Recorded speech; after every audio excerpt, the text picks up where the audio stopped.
Westermans here again with the Bode 1-ton rotilt, single phase with foot control. Foot control's a latching foot control, forwards and reverse. Got a manual tilt.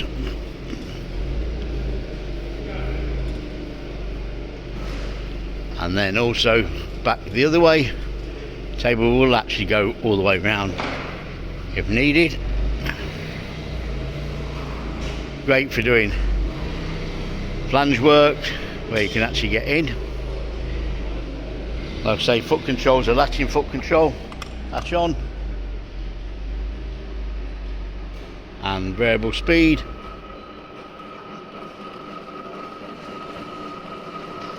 Can't quite turn that there, so, but it's ramping up on the speed anyway.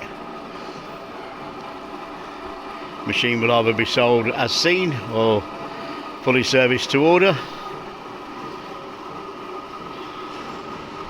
Machine is single phase, 220, 240 volts. Latch off and then latch on again, ramping back up on the speed. The ramp can actually be taken out if needed on the controls, just so it's a little bit more on and off. More details available on westermans.com. Thank you for looking.